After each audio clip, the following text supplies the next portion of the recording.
देखिए latest episodes बिल्कुल ad free. अगर वो अपनी मर्जी से सती होना चाहती थी तो वो कभी भी राजचंद्र और उनकी पत्नी के साथ उस चिता वाली जगह को छोड़कर नहीं आती।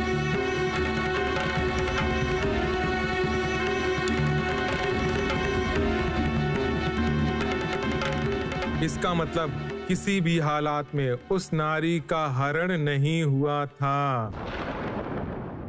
सब लोगों ने मुझसे कहा कि जब मेरे पति नहीं रहे तो मेरा जीने का क्या मतलब है।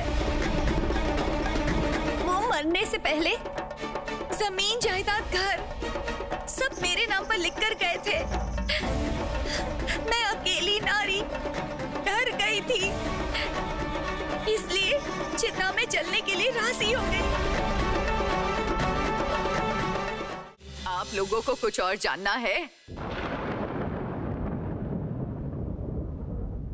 श्री अघोरनाथ शास्त्री महाशय, बहुत दुख के साथ मुझे कहना पड़ रहा है कि धर्म के रक्षक होकर आप लोग जो काम कर रहे हैं वो काम एक इंसान का खून करने के बराबर है।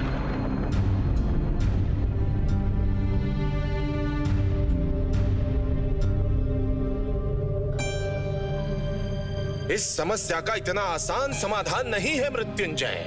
पता है संभव नहीं है, पता है कुछ स्वार्थी लोग धर्म का नाम लेकर असहाय जिनका पति मरा हो उन नारियों को झूठ कहकर गलत समझकर उसकी धन संपत्ति को हड़पने के लिए जिंदा चिता में जलाकर मार देते हैं।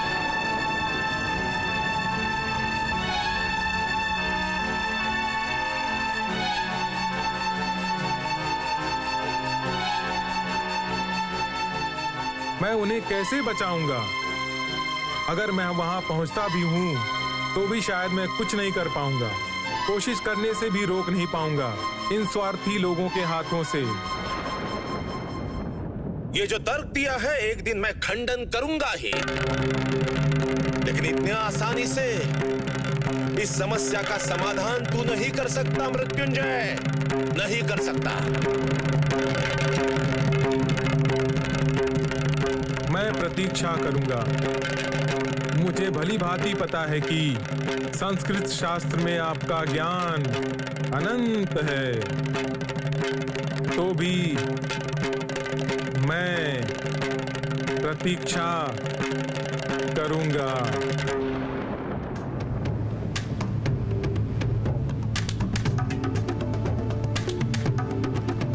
चलो यहां से।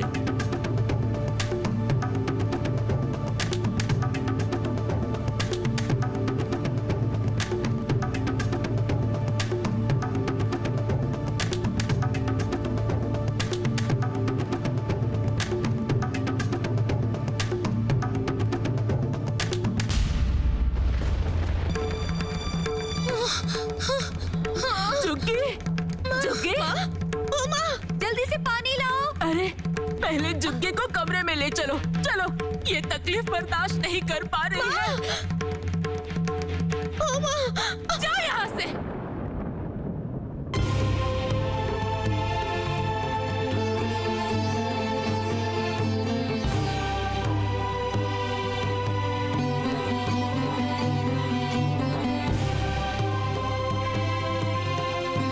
छोटी बिटिया, प्रीतराम को खबर पहुंचा।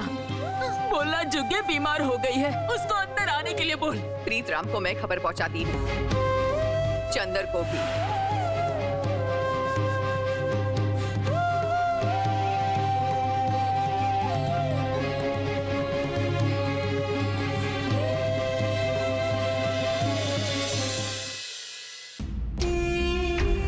क्या सोचा था? कुछ समझ में आया तुम्हें? कितना खतरनाक काम किया है तुमने चंदर। तुम ही हो मेरे इकलौते नाती, मानना वंश के, दास वंश के इकलौते उत्तराधिकारी। कहां तुम थोड़ा सुध बुध का परिचय दोगे? वो नहीं करके तुमने एक लड़की की बात सुनकर ऐसी मूर्खता दिखाई। सच बात यह है कि छोटी बहू अभी भी एक बच्ची है। धर्माचरण ये सब उसे पता नहीं। तुम्हें उसे समझाना चाहिए था और तुम ही। मुझे माफ कीजिएगा चक्रवर्ती पंडित जी, ये आप लोगों की व्यक्तिगत बातें हैं। इस सब के बीच में मेरा सम्मिलित होना बिल्कुल अनुचित है, लेकिन मेरे सामने ये सब बातें हो रही हैं तो मैं कैसे चुप रहूं। एक लड़की को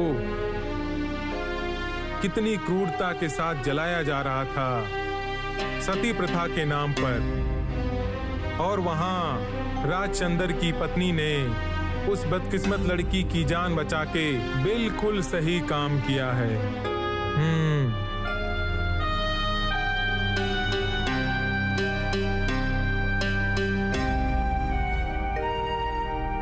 शास्त्री महाशय एक सामान्य व्यक्ति हैं, श्रद्धा के पात्र हैं, लेकिन वो जो बातें कह रहे हैं वो बिल्कुल भी सही नहीं है। विद्या अलंकार महाशय, जरा एक बात बताइए तो, जो अपने पति के साथ चिता पर जाती है वो तो मृत है, जिंदा रहकर भी वो मृत है। उसका वर्तमान और भविष्य दोनों समाप्त हो गए हैं।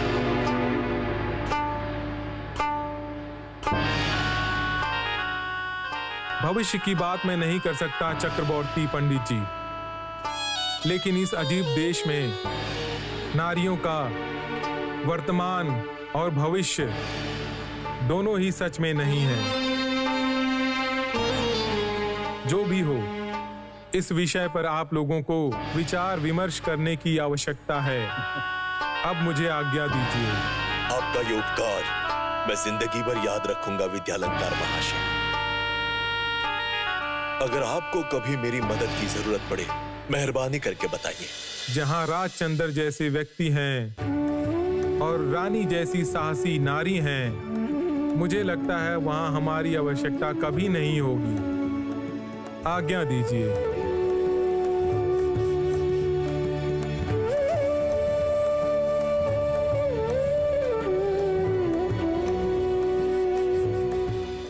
प्रीतराम, मैं तुम्हें सावधान कर रहा हूं,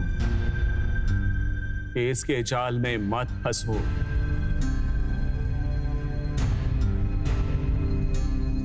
इस विद्यालंकार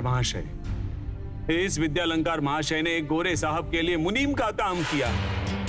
उस साहब के लिए जिसने सती प्रथा की और किसी प्रथा से तुलना की, और इन्होंने उनका समर्थन किया है।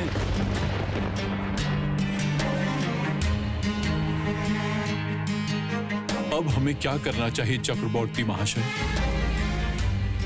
मैंने पहले जो कहा था अभी भी वही कह रहा हूं। उस नारी का त्याग करना ही उचित होगा। जी मैं चलता हूं दास महाशय।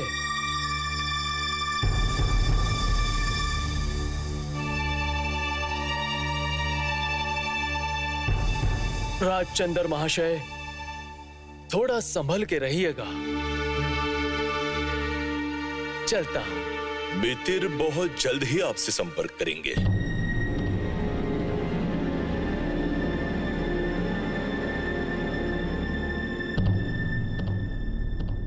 चक्रवर्ती महाशय एक बात सही कहते हैं। अभी भी कहा, जिसके भाग्य में जो है ना वही होता है, होना ही चाहिए। चलता हूं।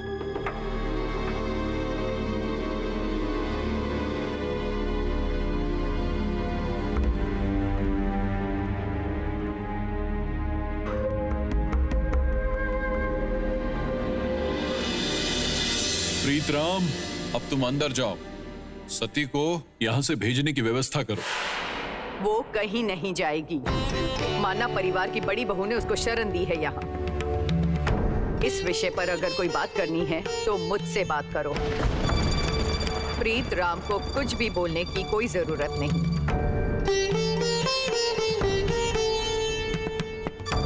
प्रीतराम, चंदर, अंदर आओ एक बार। ये सब देखकर जुगी बीमार पड़ गई है। माँ, क्या हुआ माँ को?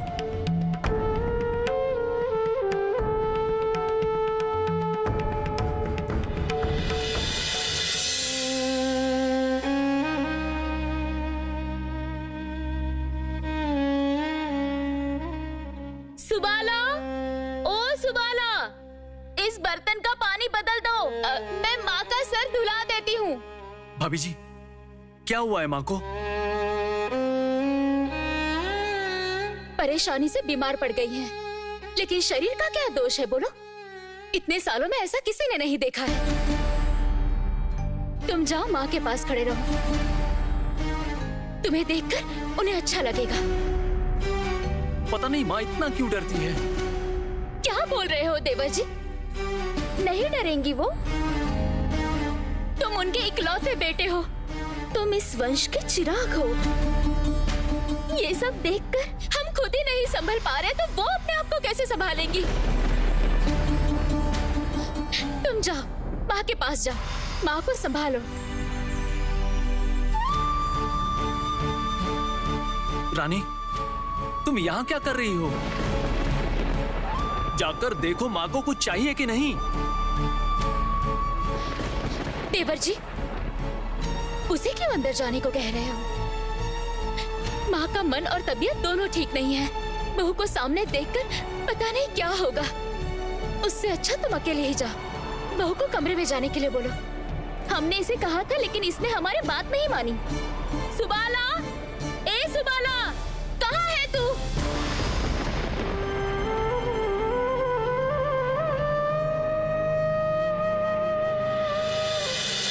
माँ, माँ, माँ, वैद्य जी को खबर भिजवाऊं?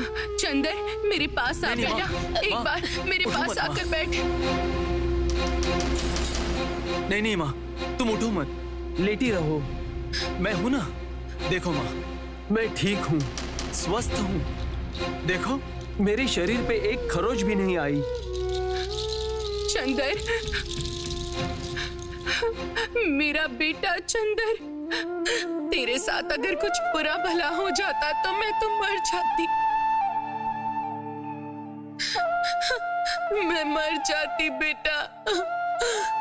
तेरे सिवा तो मेरा और कोई नहीं है बेटा।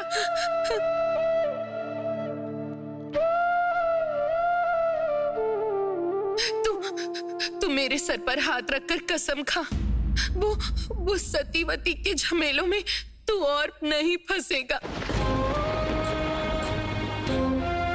किसी भी हालत में फंसेगा नहीं।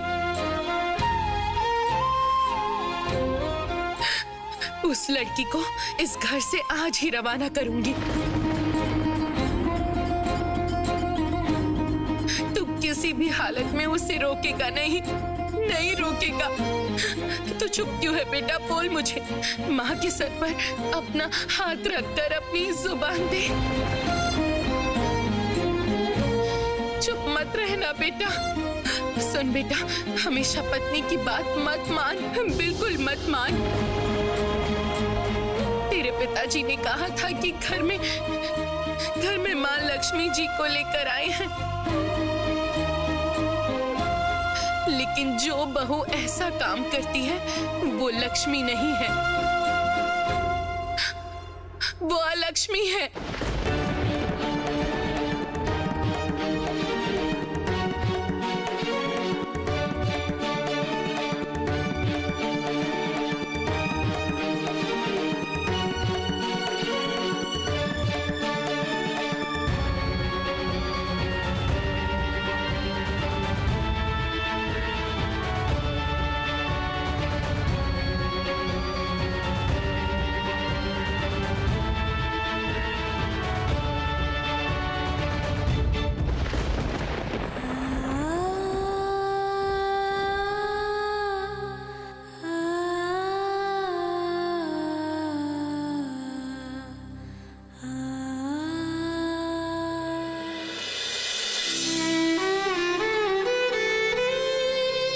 मैं इस समय तुम्हारा साथ नहीं दे सकता हूँ रानी।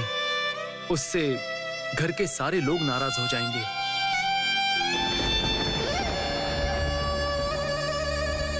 उस तरफ क्या देख रहे हो चंदन? अभी भी अपनी पत्नी के लिए तुम्हारा दिल रो रहा है? मैंने तो इसलिए पहले ही कहा था कि ये बहू वशीकरण जानती है। नहीं तो चंदर जैसा बेटा तुम्हारा अपनी पत्नी की बात सुनकर ऐसे धर्म के विरुद्ध काम करेगा? वो सब बातें रहने दीजिए।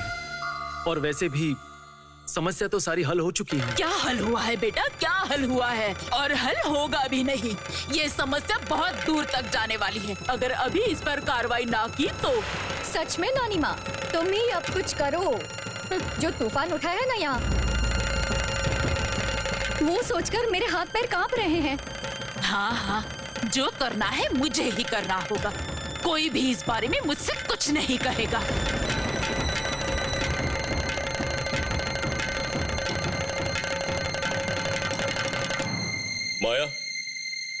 माया, वैद्य जी आ गए हैं।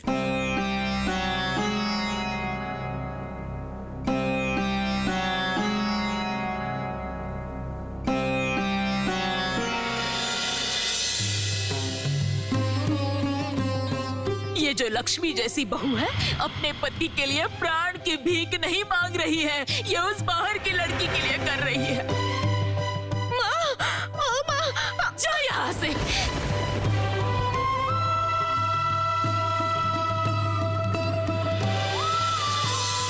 देवर जी, बहू को क्यों अंदर जाने के लिए कह रहे हो? माँ का मन और तबीयत दोनों ठीक नहीं है। बहू को सामने देखकर पता नहीं क्या होगा। उससे अच्छा तुम अकेले ही जाओ। सुन बेटा, हमेशा पत्नी की बात मत मान, बिल्कुल मत मान। तेरे पिताजी ने कहा था कि घर में लक्ष्मी को लेकर आए हैं, लेकिन जो बहू ऐसा काम करती है वो लक्ष्मी नहीं है, वो अलक्ष्मी है।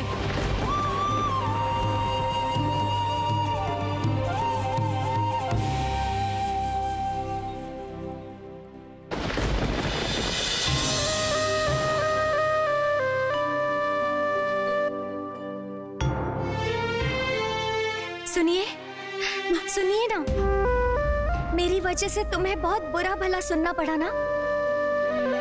सारा दोष तो मेरा है। पता नहीं क्यों मैं मरते वक्त अपनी जान बचाने के लिए चिल्लाने लगी थी और तुमने इतनी दया की और फिर तुमने मेरी जान बचाई। नहीं तो तुम्हें इतनी बातें नहीं सुननी पड़ती। ये तुम कैसी बातें कर रही हो ब्राह्मण बहू? कैसी बातें कर रही हो?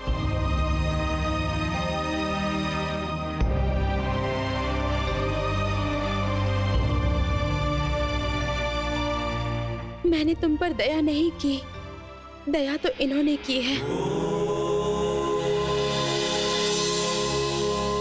जिनका आशीर्वाद हमेशा हमारे साथ है। तुम अपने दिल में कोई तकलीफ मत रखना। इस घर में सभी लोगों का दिल बहुत बड़ा है, कोई तुम्हारा कुछ नुकसान नहीं होने देगा। तुम इस घर में ही रहो।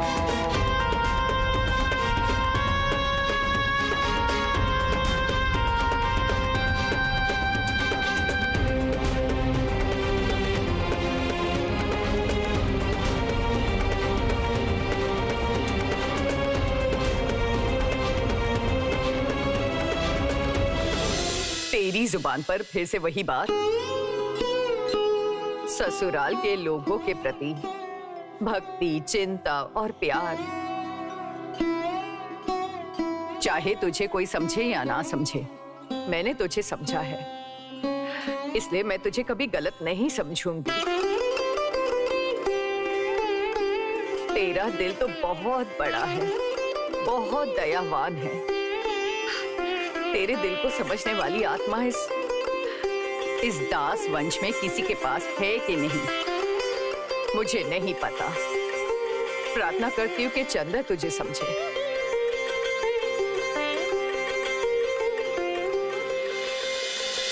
ओ लड़की,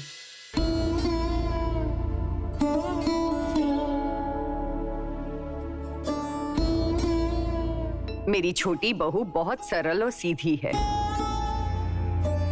उसे लगता है कि इस घर में तुझे शरण मिलेगी, लेकिन ये बात मुझे नहीं लगती।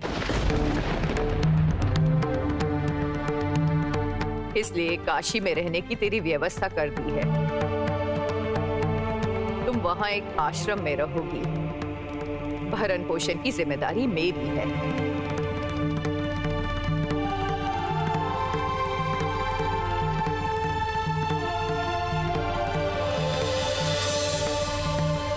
बिल्कुल चिंता मत करना, वहां तू बहुत अच्छे से रहेगी, लोगों का डर नहीं होगा। लेकिन एक बात है, कभी भी पालकी में बैठना पड़ेगा।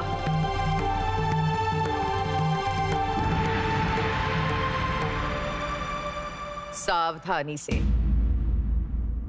पशु पक्षी को भी पता ना चले, नहीं तो खतरा है।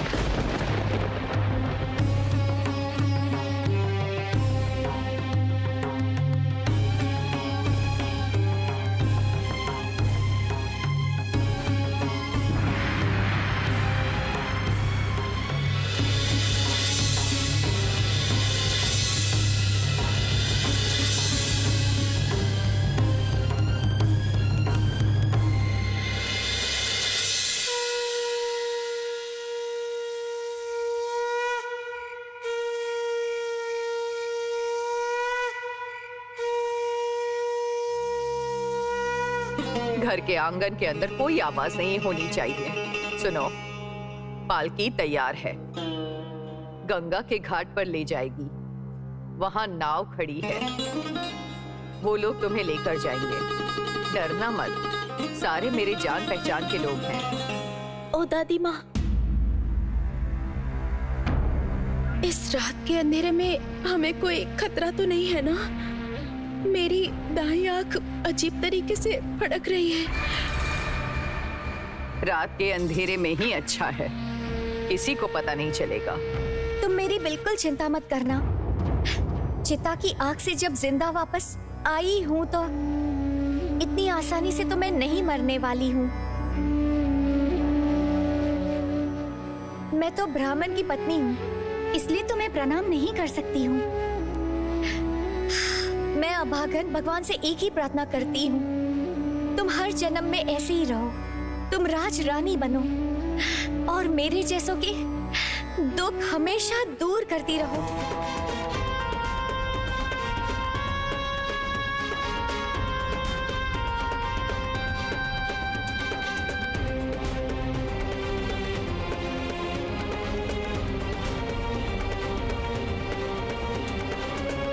अरे छोड़ो उससे, अब छोड़ो। बहू, तू आगे मत जाना। पुत्तू, इसे लेकर जाओ। किसी को पता नहीं चलना चाहिए। पालकी जब चली जाए तो खिड़की दरवाजे बंद कर देना। जाओ जाओ, अब जाओ।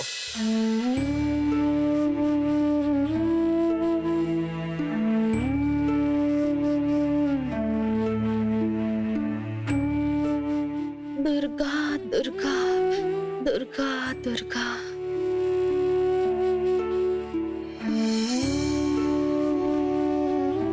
सब लोग तो अभी इस वक्त पूजा घर में हैं, इसीलिए आपने इस समय उसे भेज दिया ताकि कोई देख ना पाए। आप कितनी समझदार हैं दादी माँ, कितनी बुद्धिमान हैं।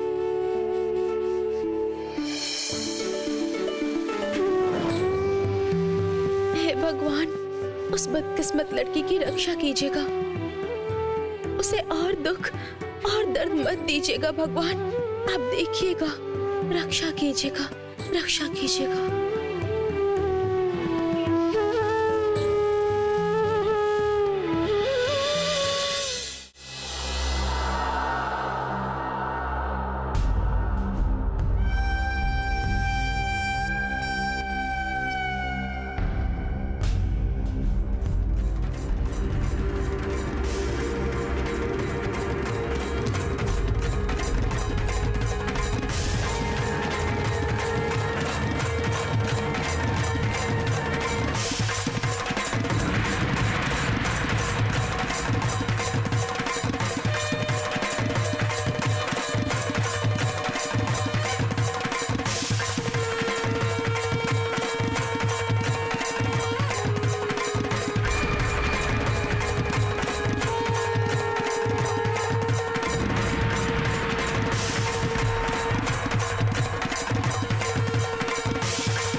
आज हमारी सभा में जो भी फैसला लिया गया है उसे हम सबको वास्तव में कार्यान्वित करना पड़ेगा।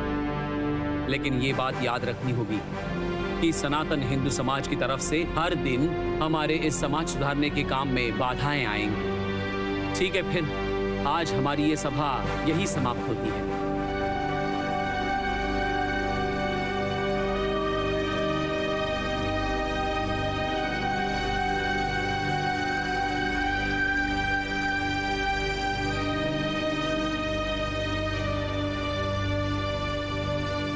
राजचंदर,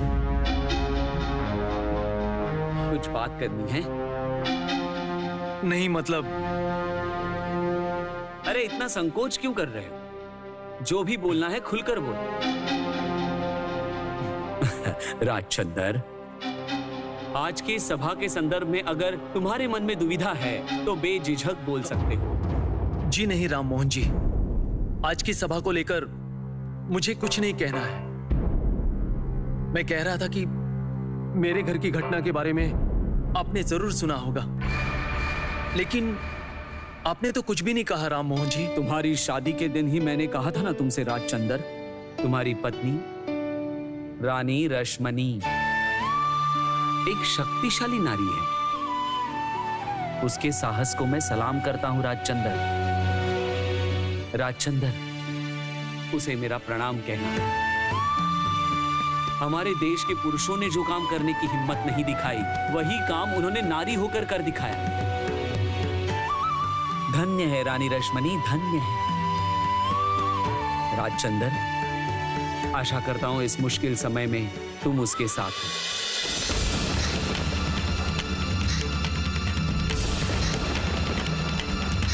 मारो, मारो, मारो, मारो। उसको हमारे हवाले कर दो। हाँ, हमारे हवाले करो।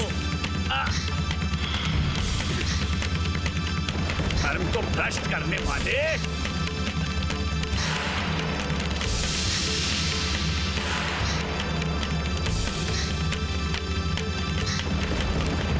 अरे, मुझे छोड़कर कहाँ जा रहे हो?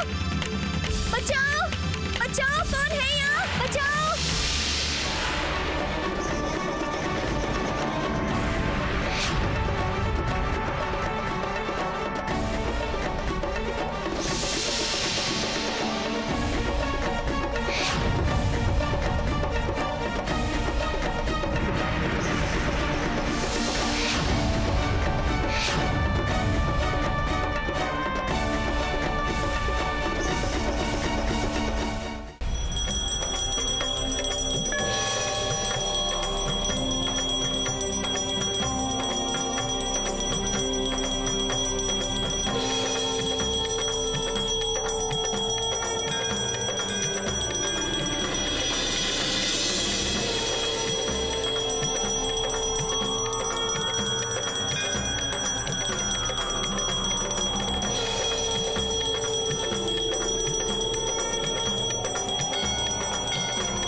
जयकार करो। जय सती माँ की जय, सती माँ की जय, सती माँ की जय, सती माँ की बचाओ, बचाओ मुझे, बचाओ, जय सती माँ की जय। सती माँ की जय। सती माँ की जय। सती माँ की जय। जय माँ बोलो, जय माँ, जय माँ। माँ, तुम्हें धन के आचरण से जिसने भटकाया था उन्हें सजा मिलेगी। जो नारी सती लक्ष्मी है, जो नारी पति की इच्छा से चिता में प्रवेश करना चाहती है, वो देवी है, स्वयं आदि शक्ति, स्वयं आदि शक्ति। सती के रूप में अपना देह त्याग कर दिया। हमारे लिए तुम देवी हो माँ, तुम देवी हो। तुम्हारी चिता की राख अपने माथे पर मलेगी 100 शादीशुदा हिंदू नारियां। तुम ही उन्हें रास्ता दिखाओगी माँ, तुम ही उन्हें रास्ता दिखाओगी। अपने पति के बारे में सोचो, पति के बारे में सोचो। तुम उनके साथ रहने वाली हो। जय हो माँ, तुम मोक्ष प्राप्त करने वाली हो, मोक्ष प्राप्त करने वाली हो तुम। बोलो जय सती माँ की जय। बोलो जय सती माँ की जय। जय सती माँ की जय।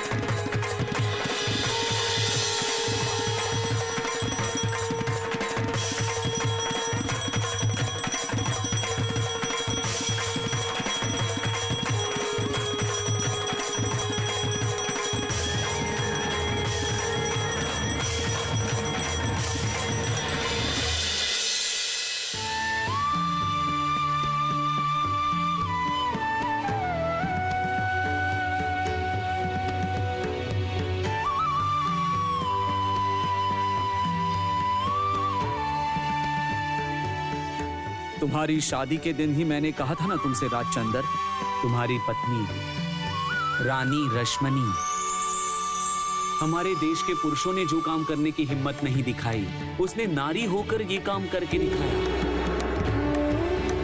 आप भी तो कहते हैं कि आप लड़कियों को छोटा नहीं समझते, तो फिर आप क्यों डर रहे हैं? क्या कर लेंगे ये लोग? इसका क्या दोष है बताइए दादी माँ। आपके भी तो पति नहीं है, आप भी तो जिंदा है ना।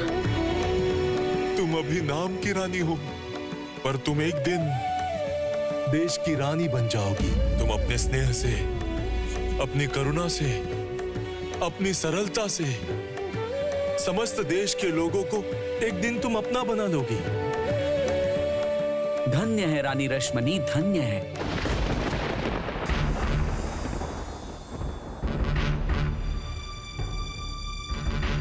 इतनी करुणा, दूसरों के लिए तुम्हारी इतनी चिंता, लेकिन तुमने अपने घर का क्या सर्वनाश किया है वो एक बार देखो। अब मेहरबानी करके एक बात सुनो, तुम महल के बाहर अपने पैर मत रखना। तेरे पिताजी ने कहा था कि घर में माँ लक्ष्मी को लेकर आए हैं, लेकिन जो बहू ऐसा काम करती है वो लक्ष्मी नहीं है,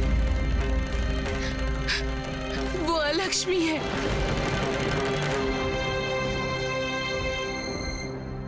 मैं आ रहा हूं तुम्हारे पास रानी, पता नहीं मुझे माफ करोगी या नहीं,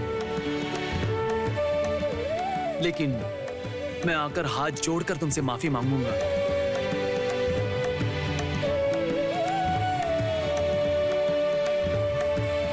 शंकरलाल,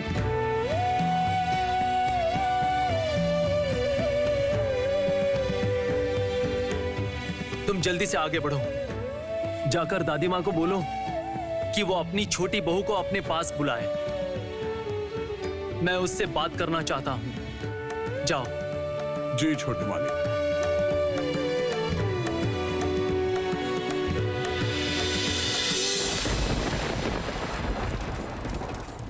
मशाल,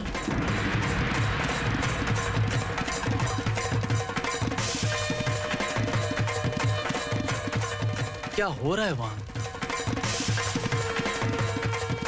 कौन है वो लोग? ये एक साथ क्या कर रहे हैं?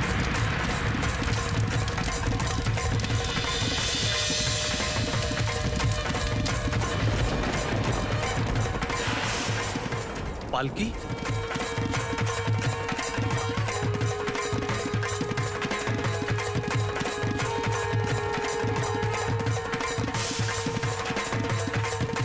ये तो हमारी पालकी है।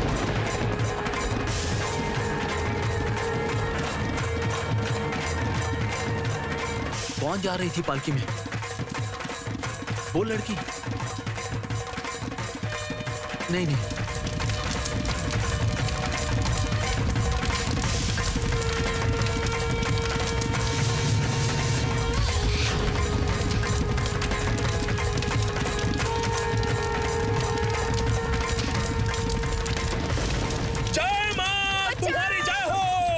देवी की मुक्ति हो माँ, इस देवी की मुक्ति हो। जय माँ, जय माँ, जय सती माँ की जय। कोई बचाओ मुझे। ये क्या कर रहे हैं आप लोग? एक निर्दोष लड़की को जलाकर मार रहे हैं। रोको इस घोर अविश्वासी पापी वंश के संतान को। धर्म के काम में बाधा डाल रहा है, दमन करो इसका। बचाओ मुझे।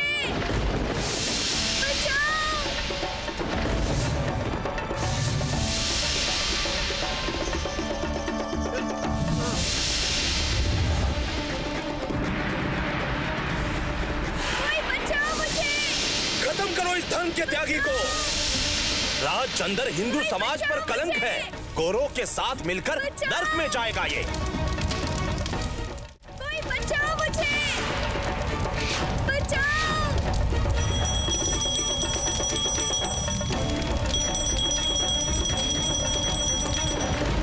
कोई बचाओ मुझे। बचाओ। कोई बचाओ मुझे। कोई तो बचाओ मुझे। कोई बचाओ मुझे। बचाओ। कोई बचाओ मुझे। कोई तो बचाओ मुझे। बचाओ। कोई बचाओ मुझे। मुझे मरना नहीं है। कोई बचाओ मुझे। मुझे मरना नहीं है। बचाओ। कोई बचाओ मुझे। आप ही तो कहते हैं कि आप लड़कियों को छोटा नहीं समझते, तो फिर आप क्यों डर रहे हैं? क्या कर लेंगे ये लोग? मैं सब संभाल लूंगा, तुम मेरे ऊपर भरोसा रखो। मुझे मरना नहीं है। बचाओ। कोई बचाओ मुझे। बचाओ।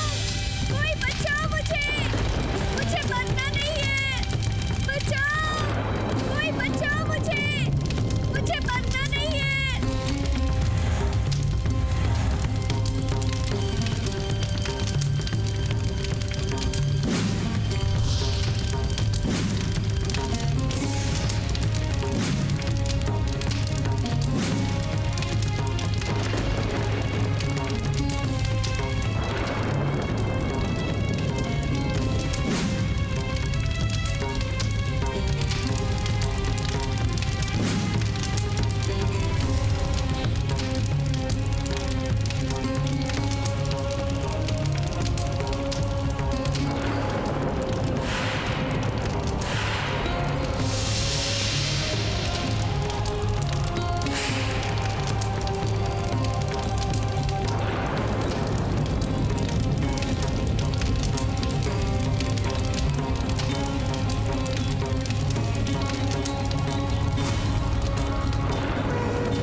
जनार्दन, ये क्या सर्वनाश हुआ भगवान? ये क्या सर्वनाश हुआ?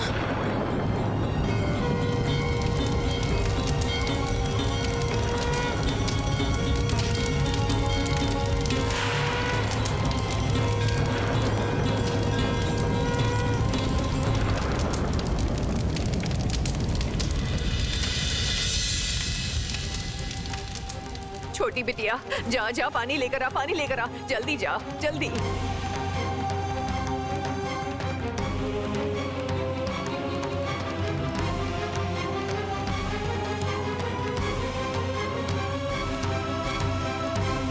मुझे माफ कर दो रानी, माफ कर दो।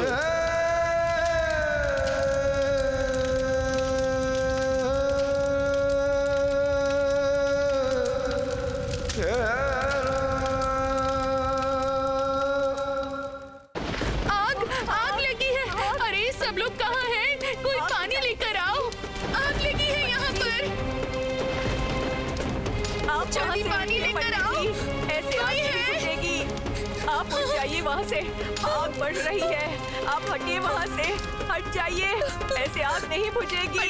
पंडित जी संभालिए। आप ठीक है ना? सब लोग कहाँ चले गए? कुछ नहीं होगा। जाओ जल्दी आप पानी ठीक है ना? लेकर आओ, आग बुझानी पड़ेगी। अरे जाओ। तुम लोग जल्दी आओ, तुम लोग पानी कहाँ लेकर चले आओ, गए? जल्दी। चाची माँ, यहाँ सब जल के खत्म हो जाएगा। चाची माँ, अभी छोटी बिटिया नहीं आई है। सुबाला, पुत्तू, सब लोग अभी भी घर में ही हैं। तू जा। चाची माँ, मैं अभी उन्हें बुला कर लेकर आती हूँ। जल्दी मैं जाकर अभी आती बुला हूँ। उन्हें। ये सब क्या हो गया है? सत्यानाश हो गया, सत्यानाश हो गया। ये आप क्या इशारा दे रहे हैं रघुवीर? किस पर खतरा है? ये आग किस लिए? फिर से कोई नए खतरे का संकेत है?